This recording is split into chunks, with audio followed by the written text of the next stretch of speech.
And now, it's The Law Show on CL 650. A comprehensive look at everything you need to know about the law. Now, here's Sterling Fox.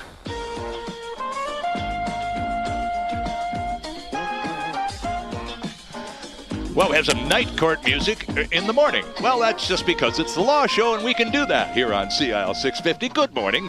Welcome to the program. Sterling Fox with you, joined in studio by David Halkett from Macquarie Hunter LLP in Surrey. David, good morning. Good morning, Sterling. Nice to have you back with us. I'm doing well, and you? Good. Survived the new year, and here you are in the busiest, one of the two busiest seasons of the year, busiest months of the year. Correct. For people in the family law business. You reminded us that a month or two ago. January and September are people in the family law businesses your two biggest months of the year. For new clients, it's very busy. Remind us why.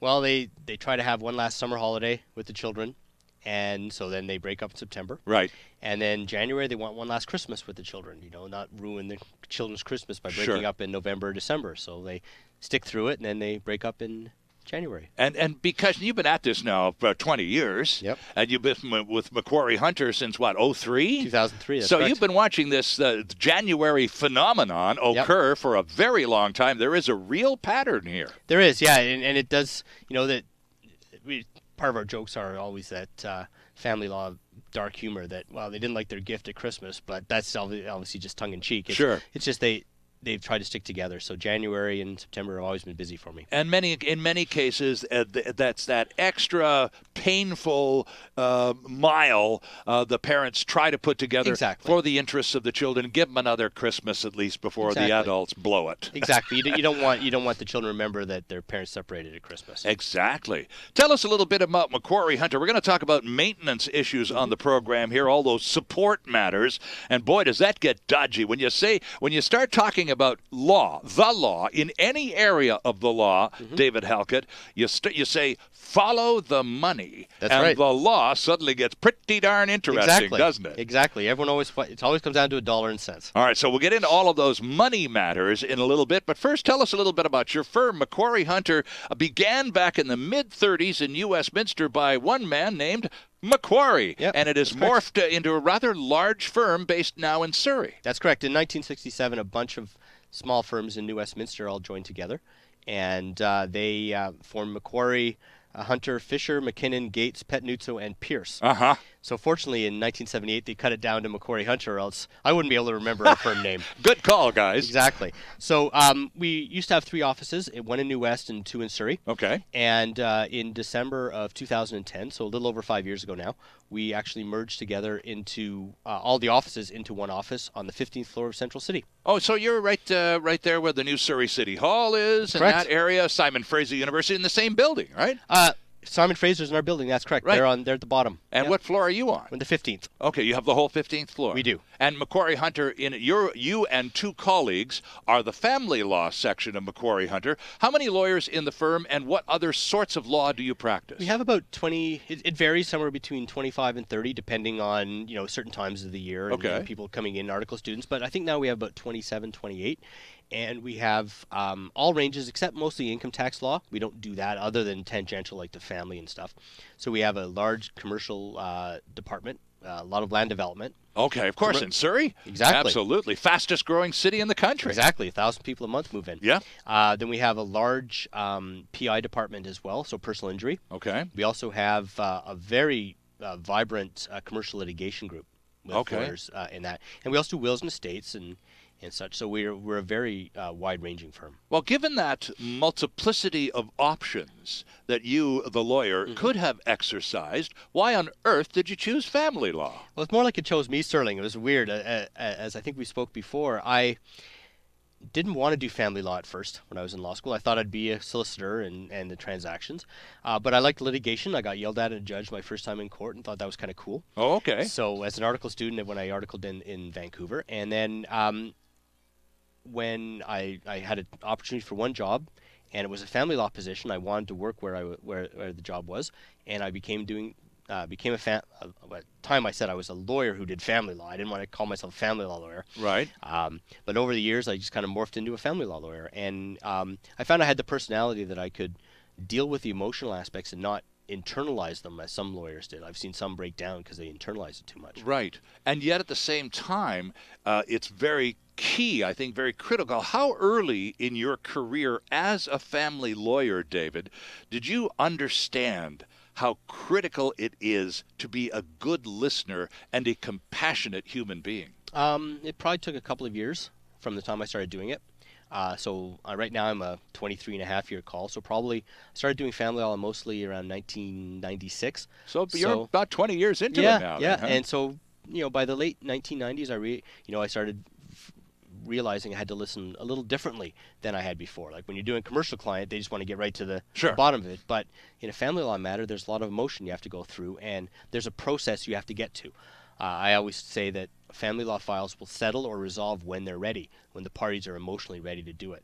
Some are emotionally ready 2 days after separation. Right. Some it's 2 years. It Sure. just depends. And I guess in many cases, those initial conversations that you have with, shall I say, injured parties, emotionally, if no other way, would be literally just sort of talking people down from an emotional precipice that they never imagined themselves to be on. Oh, exactly. I have people come in and the wide range of emotions: anger, sorrow, extreme sadness, depression, Betrayal. Exactly. Yeah. And some of them are just stunned. They thought everything was fine, and the party said, "I'm leaving." The other one said they're leaving.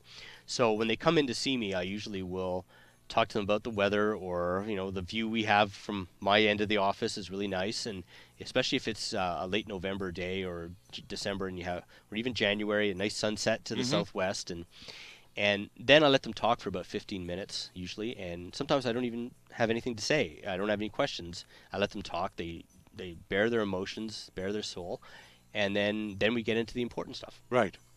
But in that initial rant on the part of the prospective client, you're able to discern a lot of facts because you've been at it for 20 years and you know what you're listening for. I'm picking up on the issues as they're talking. I'll know if spousal support's an issue, if what the child residency issues are, and such. So I know what's going on. And at the same time, you've come to completely understand how important that rant is. Oh, yeah, for sure, because I can often pick up on a lot of matters as to what is likely going to be the result. And sometimes it takes me more than a couple of meetings to find out what's really behind this. But one guy, he was taking really weird positions, like ridiculous positions, and against my advice. And finally he made a comment once, and I realized why he was doing it.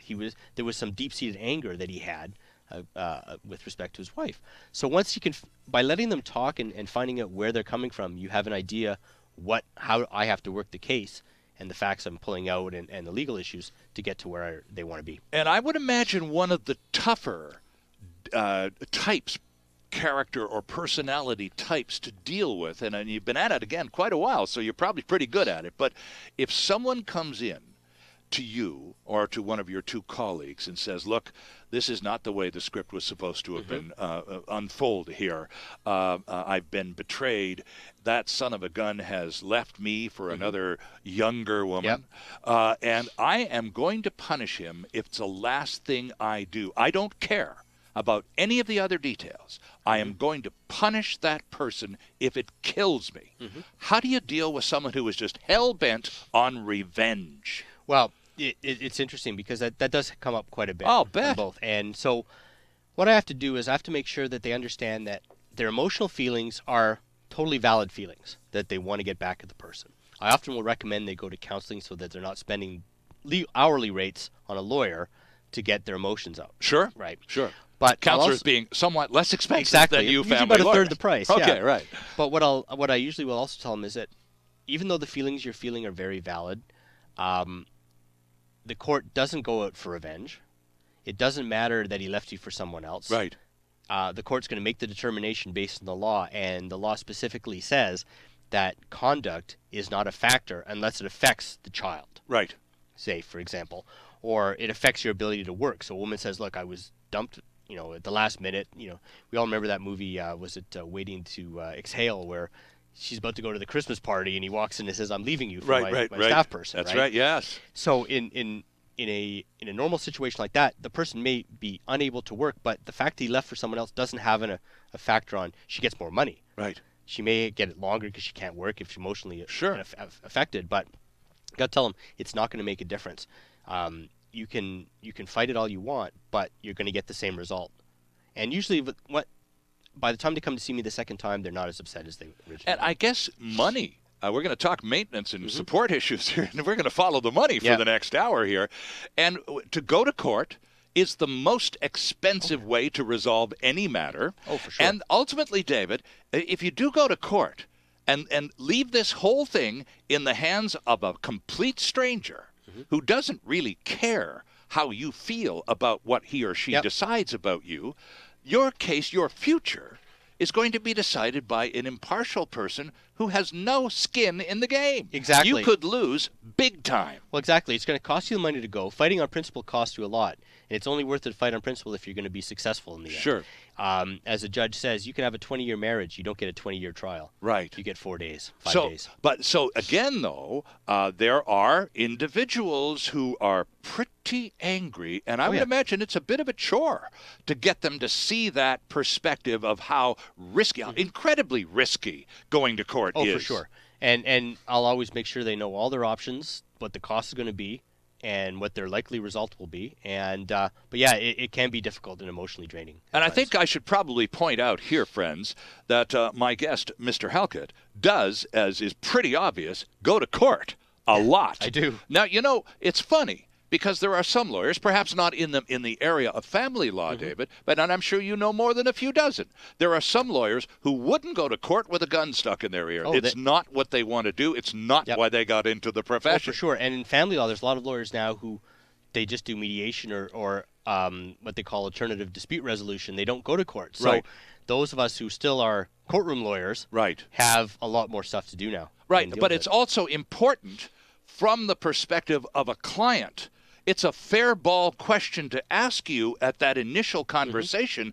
Do you go to court? Oh, for sure. And if the lawyer across the desk says, "Well, no, you don't want to go to court. I can help you settle." Yeah. Well, maybe that's a kind of that's a non-answer. But exactly. I'd rather, even if I never have to go to court, I'd rather be represented by somebody who isn't afraid to if they need to. Well, so every once in a while you have to go to court to enforce your rights. Sure. And I settle the majority of my cases, like 95% settle. But those 5%, you have to be willing to go to court. And here in BC, David, as a result of this, well, it's not new, but it's recent. We have the Family Law Act of British Columbia, which came out about, mid-2013? Yeah, March of 2013. Yeah, it's about 2.5 years old. So just an update to the family law books here in British Columbia. But under this new law, there are now more opportunities not to go to court. That's correct. So tell us about those. Well, you have mediation, where you either have a lawyer who is involved as a mediator, and it can be with the lawyers involved with the parties or just the parties and the mediator. Okay. And that would be a situation the parties would work out according to their needs. Exactly. You try to find common ground and work out a deal that both can be happy with. Okay. Or as the joke says, that if both parties are upset with the deal, it probably was a good one. Exactly. Then you have collaborative law, which is lawyers have certain training that they will sign an agreement with the clients that they won't go to court. So if the settlement breaks down, they got to hire a new lawyer, which obviously increases the cost. So there's an incentive to settle. There's arbitration, where you can try and keep it out of court, and you pay an arbitrator to make a decision. Okay, like a labor arbitrator, except in this some case, extent, a family law arbitrator. Same type of job, though, right? Yeah, basically the same. Cut a deal, get a deal exactly. done. Right. And then you have you have other aspects like family justice counsel, which are mediators that are you don't have to pay for them. Okay. So it varies. There's a wide range of areas to keep it at a court, and various options. And are these new possibilities or alternatives as a direct result of the BC Family Law Act? They were always in existence. They're just maybe a bit more prevalent now than they were. Okay. Because you always had mediation before. And people, we always settled our cases before. Now they just want to try and keep them out of court. Okay. Our guest on the Law Show this morning is David Halkett from Macquarie Hunter LLP in Surrey. They're at the Central City Tower right there behind Surrey Central. The big plaza's there, and, of course, Holland Park is right across the street. It is. That's correct. So, and online, by the way, at Macquarie.com. And Macquarie is spelled McQuarrie. Macquarie.com. Check them out while we take this quick timeout on CL 650. There's more of the show still ahead. This is The Law Show on CL 650.